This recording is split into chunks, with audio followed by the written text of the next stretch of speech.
اور تیسرے نمبر پہ ہیں عمران خان کی بہنیں، کہ یہ تین پارٹیز ایسی ہیں، یہ تین کمپوننٹ ہمارے معاشرے کے اندر، پاکستان کی عوام، سوشل میڈیا اور عمران خان کی بہنیں، یہ تینوں عمران خان کے ساتھ ڈٹ کے کھڑے۔ مزید انہوں نے کہا کہ پی ٹی آئی کی جو لیڈرشپ ہے وہ خوف کا شکار ہے، انہیں لگتا ہے کہ عمران خان ہماری کوششوں سے نہیں بلکہ ڈیل کے ذریعے ہی باہر آ سکتا ہے، جبکہ بہنیں آواز اٹھاتی ہیں تو یہ ان کے اوپر بھی چڑھ دوڑتے ہیں۔ اور یہ بات بالکل ٹھیک ہے۔ تحریک انصاف کے اندر کے حلقے یہ کہتے ہیں کہ بھائی یہ علیمہ خان، نورین خان اور عظمیٰ خان کی وجہ سے ہمارے لیے بڑی پریشانیاں ہوتی ہیں، یہ ہمیں اڈیالہ جیل بلاتی ہیں اور ہم سے جایا نہیں جاتا اور ورکر ہمارے اوپر تنقید کرتے ہیں۔ یہ حالات و واقعات ہیں، اور عوام عمران خان کے ساتھ کیوں ہے اس کی بھی وجہ میں آپ کے سامنے رکھنے کے لیے جا رہا ہوں۔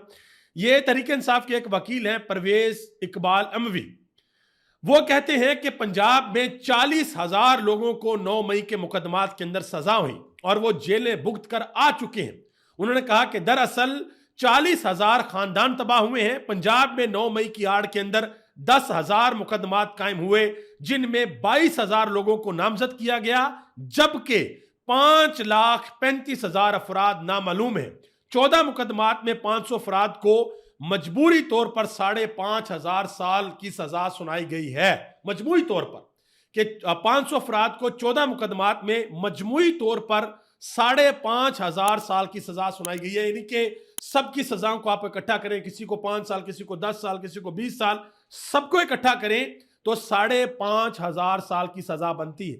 یہ وہ فیکٹر ہے جس کی وجہ سے پبلک میں عمران خان کے لیے ہمدردی ہر گزرتے دن کے ساتھ بڑھتی جا رہی ہے، اور عوام چاہے گراؤنڈ کے اوپر ہے چاہے سوشل میڈیا کے اوپر ہے، وہ عمران خان کا ساتھ دیتی ہوئی نظر آ رہی ہے۔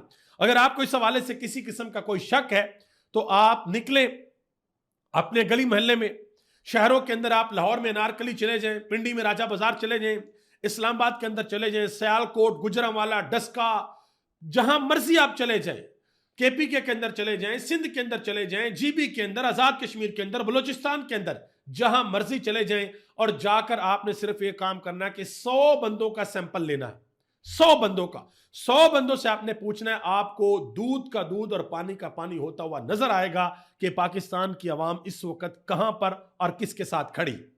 آگے آج ایک اور بڑی اہم خبر ہے، نیو یارک ٹائم کی جانب سے ایک سٹوری جو ہے وہ لگائی گئی ہے جس میں انہوں نے واضح طور پر بتایا ہے کہ پاکستانیوں کو یو اے ای سے ڈیپورٹ کیا گیا، اور بہت بڑی تعداد میں ڈیپورٹ کیا گیا۔ اور نیو یارک ٹائم کا ایک نمائندہ کوہاٹ کے اندر گیا، وہاں پر ایک گاؤں ہے جہاں پر تقریباً 900 سے زیادہ لوگ ہیں جو یو اے ای کے اندر کام کرتے تھے، ان سب کو نکال دیا گیا، صرف اس وجہ سے کہ یو اے ای کے گورنمنٹ کو لگتا ہے کہ ان سب کا جو تعلق ہے وہ اہل تشیع مکتبہ فکر کے ساتھ ہے، اور ان کو یو اے ای سے ڈیپورٹ کر دیا گیا ہے۔ اب سوال یہ بنتا ہے کہ کیا پاکستان کے وزیر اعظم جو فوراً سے ٹویٹ کرتے ہیں کہ بھئی یو اے ای کے اوپر حملہ ہو گیا، ہم ان کے ساتھ کھڑے ہیں، تو کیا آپ اپنے لوگوں کے حوالے سے یو اے ای سے بات چیت کریں گے؟ کیا آپ ان سے پوچھیں گے کہ ہمارا محنت کش جو طبقہ ہے، ہمارے جو مزدور لوگ ہیں جنہوں نے آپ کے ملک کے اندر جا کر محنت کی، آپ کی بلڈنگز کو کھڑا کیا، آپ ان کو بغیر کسی وجہ سے کیوں ڈیپورٹ کر رہے ہیں، کیوں ان کو واپس بھیج رہے ہیں؟ یہ ہمارے وزیر اعظم شہباز شریف صاحب کو ضرور ان سے پوچھنا چاہیے۔ ایک اور خبر نظر آگے آ جائے، پاکستان کے ہیرو، ایک ایسا پاکستان کا ہیرو جس نے پاکستان کی حفاظت میں اپنا دن رات ایک کی اپنی جان لگائی اور پاکستان کو اٹامک پاور بنایا، ڈاکٹر عبد القدیر خان، ان کے حوالے سے خبر ہے کہ وفاقی آئینی عدالت کے سربراہ جسٹس امین الدین خان کو اسلام آباد کے سیکٹر E7 میں ڈاکٹر عبد القدیر خان کا گھر الاٹ کر دیا گیا ہے۔ وفاقی آئینی عدالت کے ملازمین کے جوڈیشل اور یوٹیلیٹی الاؤنس میں موجودہ بیسک سیلری کا 50% تک اضافہ بھی کر دیا گیا ہے، اور یہ بھی کہا گیا کہ نئے الاؤنسز کا اطلاق وفاقی آئینی عدالت کے تمام ملازمین پر فوری طور پر ہوگا۔ گھر بھی لے رہے ہیں، مراد بھی لے رہے ہیں، سب کچھ ہو رہا ہے، لیکن جو اصل کام کرنے والا عوام کو ریلیف دینا، عدل اور انصاف کرنا، وہ ہوتا ہوا نظر نہیں آ رہا، بلکہ یہاں تک معاملات پہنچ چکے ہیں، یہاں تک باتیں ہو رہی ہیں کہ ہو سکتا ہے کہ عمران خان کی سزا ہائی کورٹ کے اندر برقرار رکھی جائے اور پھر عمران خان کے کیس کو بھیج دیا جائے آئینی عدالت کے اندر، جہاں پر جو 14 سال عمران خان کو قید کی سزا ہوئی ہے، وہاں پر بھی عمران خان کی سزا پر ٹھپا لگے۔ لیکن یاد رکھیے گا، اللہ رب العالمین ہے، اللہ کو تو پتہ ہے نا کہ صحیح کون ہے اور غلط کون ہے، ظالم کون ہے اور مظلوم کون ہے. اللہ رب العالمین کو تو پتہ ہے نا. اللہ کو تو پتہ ہے نا کہ کون اپنے کرسی کے اوپر بیٹھ کر کیا کر رہا ہے. اور ایک نہ ایک دن ہم سب نے اس دنیا کے اندر سے چلے بھی جانا ہے. کوئی اس دنیا کے اندر نہیں رہا. نہ اس دنیا کے اندر فرعون رہا، نہ نمرود رہا، نہ یزید رہا، نہ چنگیز رہا، نہ ہلاکو خان رہا. کوئی بھی نہیں رہا. ہم سب نے ایک نہ ایک دن اس دنیا سے چلے جانا ہے. ہمارے چلے جانے کے بعد اگر کوئی چیز یاد رکھی جائے گی تو وہ صرف ہمارا کردار یاد رکھا جائے گا، چاہے وہ اچھا ہے یا برا ہے. میں ایک چھوٹی سی مثال آپ کو دیتا ہوں. امام علی مقام امام حسین رضی اللہ تعالیٰ عنہ نے اپنے پورے کنبے کو میدان کربلا کے اندر شہید کروا دیا. شہادت کا سامنا کیا انہوں نے، لیکن یزید کی بیعت نہیں کی. اس وقت وقتی طور پر یزید کو یہ لگا کہ مجھے فتح مل گئی ہے، لیکن تا قیامت اگر کوئی محبت سے نام لے گا، اگر کوئی اپنی جان نشاور کرے گا تو وہ امام علی مقام امام حسین رضی اللہ تعالیٰ عنہ کے نام پر کرے گا. یزید کا کوئی نام لینا بھی مناسب نہیں سمجھتا، بلکہ اس کا نام اس وقت کائنات کے اندر ایک گالی ہے، اس کے علاوہ اور کچھ نہیں. تو ان لوگوں کو سوچنا چاہیے کہ سب نے ایک نہ ایک دن چلے جانا ہے. اپنا کردار بہتر کرے. جو ڈیوٹی، جو رسپانسبلٹی آپ کی ہے، پبلک کے پیسے سے آپ کو تنخواہیں ملتی ہیں تو براہ کرم وہ کام اپنا ضرور کریں. اچھا، بہت سے لوگ نا یہ بھی کہتے ہیں کہ اسٹیبلشمنٹ یہ کرواتی ہے، فوج یہ کرواتی ہے. بالکل کرواتی ہوگی، اور 78 سال سے یہ انٹرفیرنس رہی ہے، اس میں کوئی شک والی بات نہیں ہے. کبھی آپ نے سوچا کہ استعمال کون ہوتا ہے؟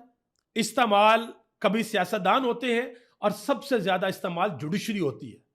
سب سے زیادہ یہ استعمال ہوتے ہیں، چاہے وہ بھٹو کا کیس ہو، چاہے وہ عمران خان کے کیسز ہوں، چاہے وہ عام پاکستانیوں کے کیسز ہوں. سب سے زیادہ استعمال جوڈیشری ہوتی ہے. یہ کندھا اپنا پروائیڈ کرتے ہیں، اور سب سے بڑے ذمہ دار بھی یہی ہیں. جس دن اس ملک کے اندر انقلاب آیا، جس دن اس عوام نے سوال پوچھا، یہ عوام اپنے ججز سے بھی سوال پوچھیں گے کہ جناب محترم، ہم نے آپ لوگوں کو مسند پر بٹھایا تھا عدل اور انصاف کرنے کے لیے، آپ نے کیوں نہیں کیا؟ آپ نے کیوں پاکستان کی عوام کے ساتھ ظلم اور زیادتی کی؟ آگے آجیں. علینا شگری نے ایک بڑی اہم بات کی. آپ کو پتا کہ محسن نقوی اور ابصار عالم کے درمیان جو ہے وہ ابھی بھی باقاعدہ طور پر ایک لڑائی چل رہی ہے. تو علینا شگری نے اس حوالے سے کچھ فیکٹس جو ہیں وہ سامنے رکھے ہیں. وہ کہتی ہیں کہ محسن نقوی کے چینل کو فنڈنگ کون دیتا رہا، کس کے فرنٹ مین تھے. محسن نقوی نگران وزیر اعلیٰ بننے کا پہلا مقصد جو ان کو بنایا گیا تھا، اس کا پہلا مقصد تحریک انصاف کے خلاف پنجاب میں کریک ڈاؤن کرنا تھا. اس کارنامے کو مد نظر رکھتے ہوئے انہیں وفاق کے اندر وزیر بنایا گیا تاکہ کھلے عام پوری طرح یہ کام جاری رکھ سکے. فروری 2024 انتخابات سے پہلے ہی چیئرمین پی سی بی بنا دیا گیا. وزیر داخلہ بن کر دہشت گردی کے خلاف کیا حکمت عملی دکھائی. 26 نومبر 2024 کو کارکنان پر گولیاں چلائی گئیں، جس کا کریڈٹ بھی محسن نقوی کے کھاتے میں ہے. مریم نواز نے وزیر اعلیٰ پنجاب بن کر تحریک انصاف کے خلاف پنجاب میں کریک ڈاؤن کو جاری رکھا. یہ باتیں سینئر خاتون صحافی علینا شگری نے کی ہیں. اب آگے آجیں. ڈاکٹر سید آصف کرمانی جو ایک وقت میں نواز شریف کے بڑے قریب ہوا کرتے تھے، نون لیگ کے اہم ترین رہنما تھے، وہ کہتے ہیں کہ یہ کمپنی اب زیادہ دیر تک چلتی نظر نہیں آتی. اسے لانے والے عوام کی اذیت سے بخوبی آگاہ ہیں. فوج نے تو مارکہ حق جیت کر اپنا حق ادا کر دیا، لیکن حکومت نے عوام کی مشکلات اور تکلیف میں اضافہ کیا. بینکر وزیر خزانہ کو یا تو فارغ کیا جائے یا آئی ایم ایف کے عجائب گھر بجوا دیا جائے. مبشر زیدی وہ کہتے ہیں کہ وزیر اعظم ہمیشہ معیشت کا کریڈٹ فیلڈ مارشل کو دیتے ہیں، مگر پٹرول کی قیمت میں اضافے کا کریڈٹ کیوں نہیں دیتے. نوجوان صحافی عمر دراز گوندل وہ کہتے ہیں کہ ایمانداری سے بتائیں کہ اگر ٹی وی پر ترانے چل رہے ہوں اور جشن منایا جا رہا ہو اور عام آدمی کو پتا چلے کہ پیٹرول ڈیزل بڑھنے سے اس کے اخراجات میں بھی مزید اضافہ ہو گیا ہے تو اس کے تاثرات کیا ہوں گے. یہ انہوں نے سوال پوچھا ہے. اور ہمارے جو وزیر اعظم کے معاون خصوصی ہیں حذیفہ رحمان صاحب، وہ سرعام میڈیا کے اوپر بیٹھ کر کہتے ہیں کہ پبلک ٹیکس نہیں دے رہی، لہٰذا ہم نے لیوی کو بڑھا دیا ہے، ہم نے ٹیکس کو بڑھا دیا ہے، ہم نے پبلک سے ٹیکس لینا ہے. ٹیکس لیں آپ اشرافیہ سے، ٹیکس لیں آپ ان لوگوں سے جنہوں نے آئی پی پیز لگائے ہوئے ہیں، جن کی فیکٹریاں ہیں، جن کے کارخانے ہیں، جن کی بڑی بڑی کمپنیز ہیں، جو عوام کا خون نچوڑتے ہیں، ان سے آپ ٹیکس لیں. عام عوام تو بیچاری ماچس کی ڈبی کے اوپر بھی ٹیکس دیتی ہے. آپ کسی جگہ پر جا کر کوئی چیز خریدتے ہیں، کسی ہوٹل سے آپ کھانا کھاتے ہیں، آپ گھر کی گروسری کرتے ہیں، ہر چیز کے اوپر عوام ٹیکس دیتی ہے. لیکن پھر بھی پیٹرول کے اوپر بھی عوام سے ٹیکس لیا جا رہا ہے تقریباً 198 روپے اس وجہ سے یہ حکومت کی اپنی سکت نہیں ہے، حکومت کے جو اپنے ٹارگٹ ہیں ٹیکس لینے کے لیے، پورا کرنے کے لیے، وہ یہ حکومت پوری نہیں کر سکی۔ اور جو عوام کی صورتحال ہے وہ ذرا آپ سن لیں۔ یہ ARY نیوز کی جانب سے ایک پروگرام کیا گیا، چلے شکر ہے یہ باہر نکلے ہیں، انہوں نے عوام کی رائے لینا شروع کی ہے، ورنہ عمران خان کے دور حکومت میں اتنے لمبے مائک لوگوں کے منہ میں گھساتے تھے۔ عوام میں بہت سے لوگوں نے کہا، انہوں نے کہا جی اتنی مشکل میں ہیں کہ دل کرتا ہے مر جائیں، یقین مانے ہماری جیبیں خالی ہو چکی ہیں، بہت مشکل گزارا ہو رہا ہے، دیہڑی والا تو ویسے ہی مر گیا ہے، کیا ہم موٹر سائیکل بیچ دیں، کیا ہم سائیکلوں پہ آ جائیں، ہم کیا کریں؟ لوگوں نے کہا کہ پہلے ایک مہینے کے اندر ہمارا 15,000 روپے کا پیٹرول لگتا تھا، اب 30 سے 35,000 روپے کا لگتا ہے۔ پاکستان کے اندر کیا چل رہا ہے کچھ سمجھ نہیں آ رہی۔ حکومت تھوڑا بوجھ خود پر ہی ڈال لے، ہم پر ہی سارا بوجھ یہ کیوں ڈال رہے ہیں؟ یہ پیٹرول کی قیمتوں کے اوپر لوگوں نے اپنی رائے کا اظہار کیا ہے، آپ اندازہ لگا لیں۔ اور دوسری طرف جو بڑے بڑے میڈیا ہاؤسز ہیں، جو بڑے بڑے بزنس مین ہیں، وہ کیا کر رہے ہیں؟ یہ ایک ہمارے ایک بھائی ہیں محمد عمیر، نوجوان صحافی ہیں، وہ کہتے ہیں کہ ایک طرف میڈیا پر اشتہارات کی بارش ہے اور دوسری جانب خلافت کولا والوں نے اپنے چینل سنو نیوز سے 170 ملازمین کو نکال دیا گیا ہے۔ یعنی کہ ایک طرف تو میڈیا کو اشتہارات دیے جا رہے ہیں، اور جب میڈیا اشتہارات چلاتا ہے اس کا مطلب ہے کہ وہ اس کی مد میں بہت سے پیسے بھی وصول کرتا ہے حکومت سے۔ تو ایک طرف تو اشتہارات مل رہے ہیں اخبارات کو، ٹی وی چینل کو، سب کو، لیکن دوسری طرف خلافت کولا والوں نے اپنے چینل سنو نیوز سے 170 ملازمین کو نکال دیا ہے۔